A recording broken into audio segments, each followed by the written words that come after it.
What up, guys? What up? It is Wednesday morning. I'm on my way to work, like usual. This morning's kind of ugly. It's all foggy out here and nasty looking. Reminds me that, fall's on its way. Which, personally is my favorite time of year. Because I love summer, don't get me wrong. Like, I really do. I love summer. But I love fall the most because fall is that season where not too hot, not too cold. Like, you got the cool nights. You got the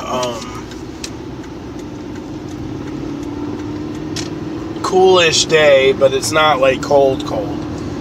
I love it. It's one of my favorite times of year. And it reminds me, this year is coming close to ending. Like, we're in September, which is intense because this year, from January, just feels like it's gone by so quickly. I'm not used to, recognizing time going by so fast. But I feel like we all get into that space, right? We get into that space where we stop recognizing how fast time is moving. And before you know it, when we do start recognizing it, like, we're like, wow.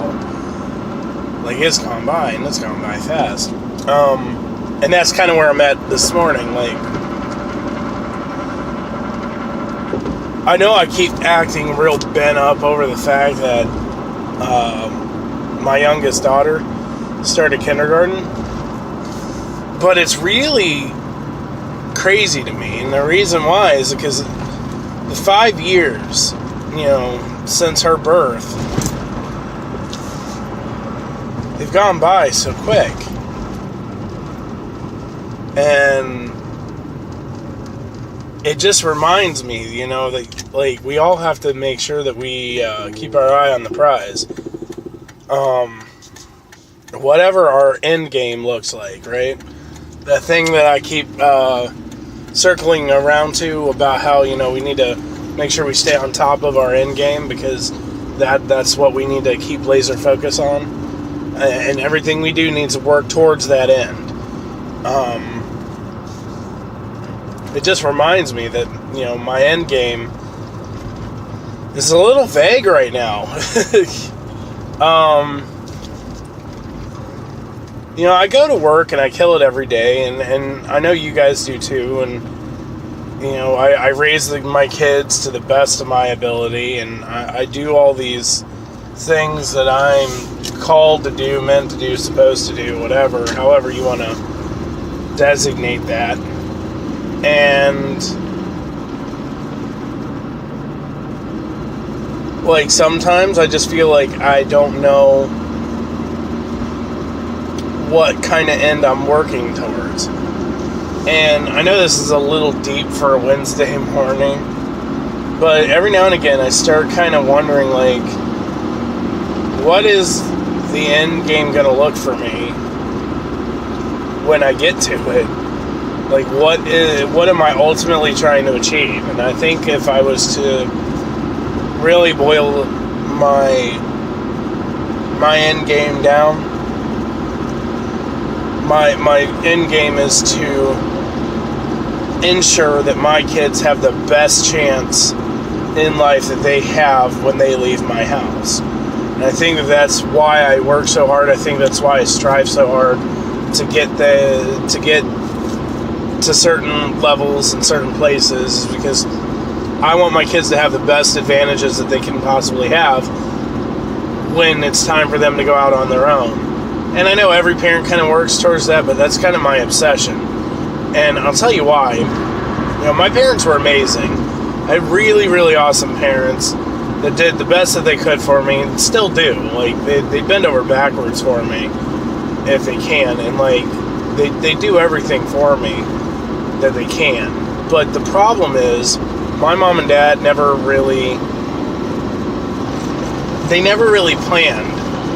They never had an end game So, like, I never learned specific things that I needed to know when I got out on my own. And I kind of had to figure life out in those ways by myself when it was already too late.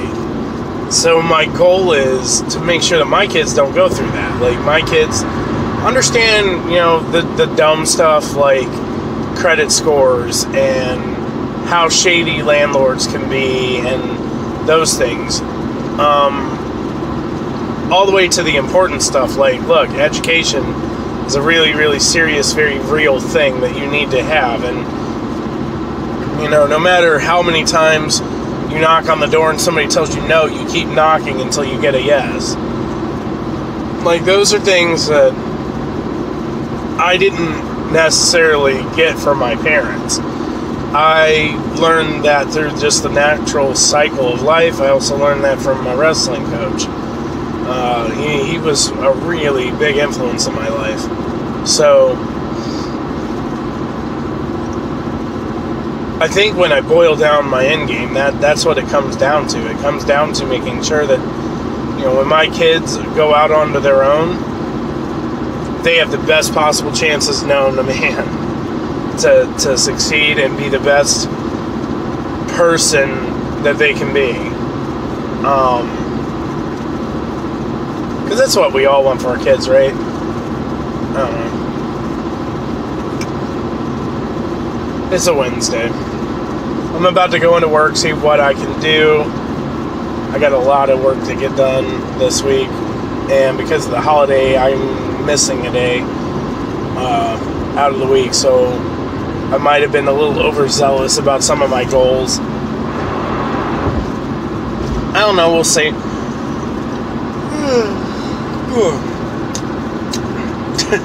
I'm so, I don't want to say I'm waking up, man. I'm a morning person, so I'm up and I'm alert and I'm good. I feel like last night I had some dreams that just have me mentally tired. I feel great though. So we'll see what today brings. I will catch y'all later.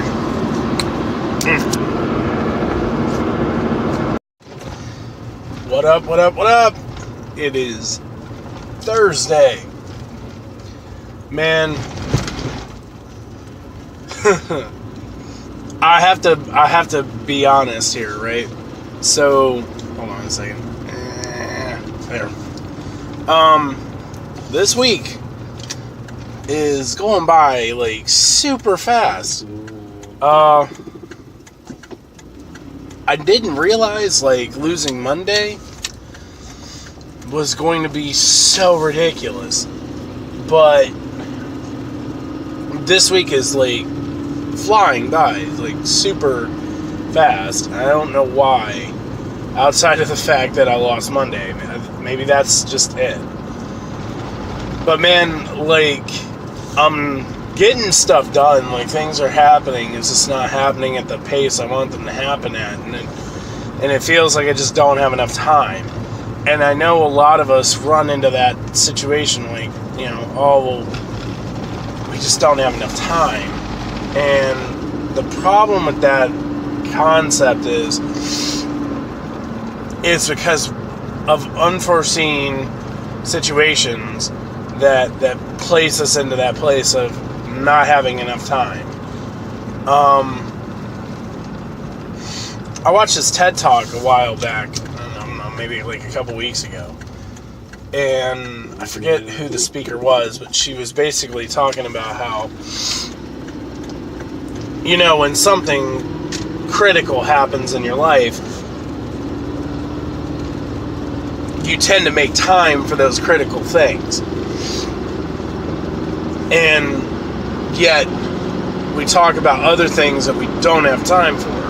Like, a lot of us will say, well, I don't go to the gym because I don't have the time, or I don't do this because I don't have enough time, or whatever.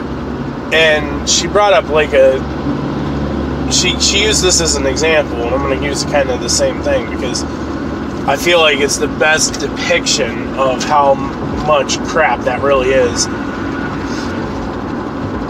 she talks about, a coworker of hers had a water line break in their basement, flooded the basement out, had to call to get, a plumber in there, had to be there for the plumber, had to call water damaged people to come and pump the water out and all this stuff, and had to take care of all of these different things. Now, over the time span of taking care of all of these different things,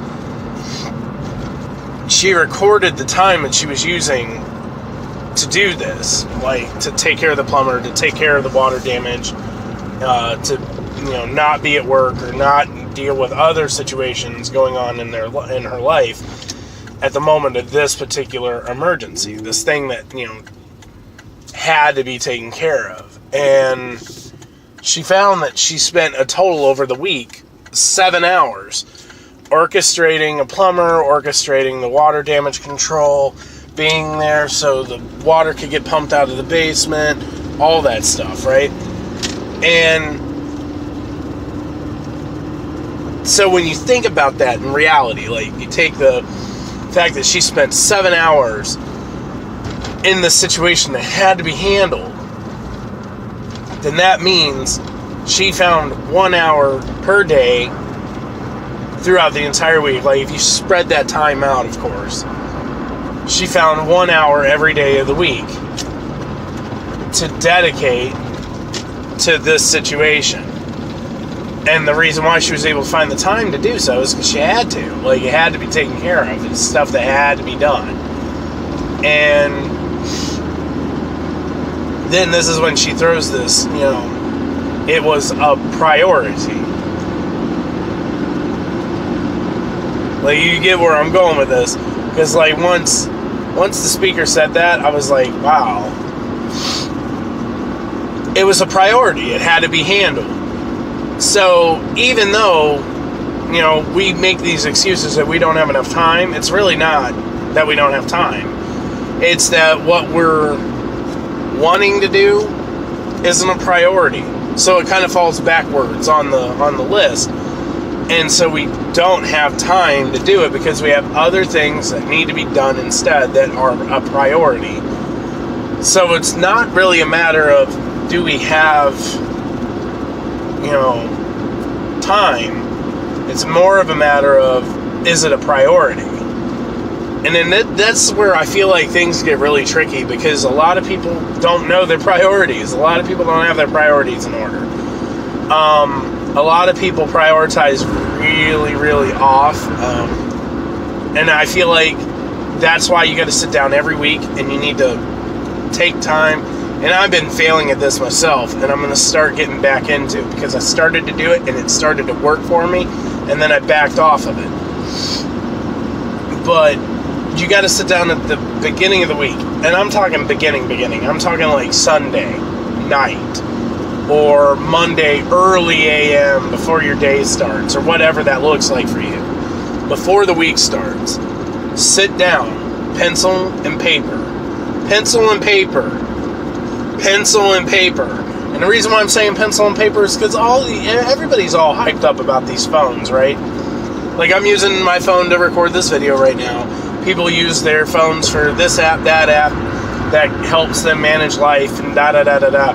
But I'm old school, and I really believe this. I really deep down believe this. And a lot of people say it, but I truly believe it, that when you put pen to paper and you physically write things out, it gives a level of accountability to things that you wouldn't have if you did a quick note in your phone. Or if you jotted it down in the calendar in your phone. There's a level of accountability when you physically write out what you're doing. But at the beginning of the week, physically write out your priorities for the week, what you want to accomplish. And then as you go through and accomplish these things, man, line them out. Because then you get the physical representation of completing your tasks, and you get the satisfaction of knowing you manned it, Like I said at the beginning of this video, I didn't have enough time to get things accomplished this week. That's not true. I had plenty of time. Problem is, the stuff that I wanted to accomplish just didn't make priority.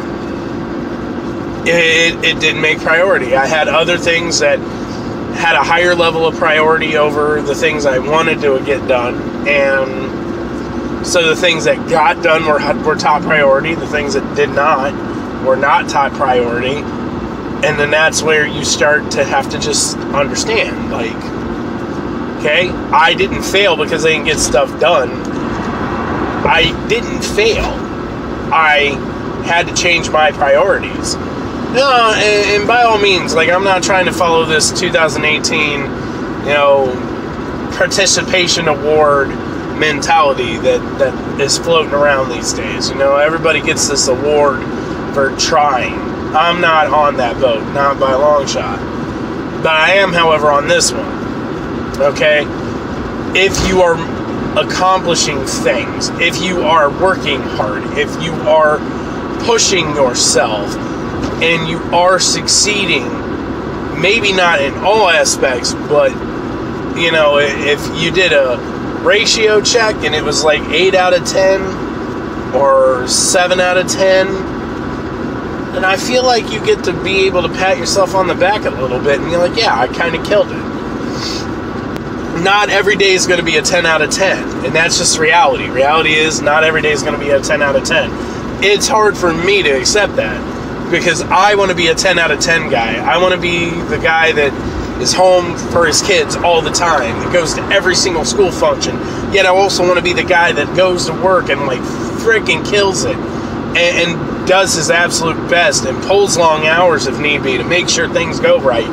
Like, I want to be that guy that makes sure I'm doing everything. But the problem is, sometimes you have to prioritize differently. That's reality. Reality is you have to prioritize. When my kids started school this year, they were priority. Like, I put work to the side. Like, I had to take time off to run them to doctor's appointments, to get physicals for shots and things so they can start school. I had to go to orientations. I had to rearrange my schedule to accommodate theirs because they were priority.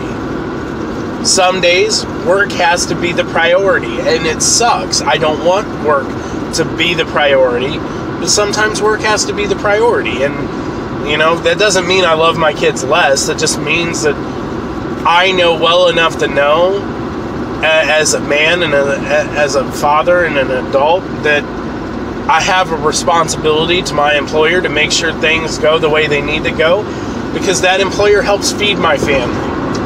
That ultimately the work I am doing for my job is also being done for my family. That it might not, communicate that way to them right now, but later on down the road in life, when they understand the responsibilities of a parent and those things that they get, that, look, man, my dad might not have been able to do every single thing that I wanted him to do, but he did things that he could do, and then he did things he had to do, so I was taken care of. That's the mentality we have to remember. I'm sorry if I'm coming off a little bit preachy, but this was something that's been in my mind over the past few days, just because I feel like I've been falling flat on my face because I have not been getting it done in my mind. But in reality, man, I've been killing it. I've been getting things done that needed to be done. I've been successfully handling my days. It's not like I'm, clocking out and going home at the end of the day feeling like I'm a bum because I didn't get anything done. I get stuff done every day. It's just a matter of prioritizing. Priorities. I don't know. I hope you guys have a blessed day. I hope you guys have a blessed weekend. I'll see you guys back on here on Tuesday. Please like, share, comment, and subscribe. Man, let me know what you guys think about my videos. Make sure you hit the little bell for the notifications, so if you forget to check into my channel, you get at least the notification that I've posted something. I don't know, man. Priorities. I'm telling you, take the time, sit down, write them out, and figure out what's most near and dear to your heart. I don't think a lot of us do enough self-analysis, but that's a conversation for another day. I'll see y'all later. I'm out!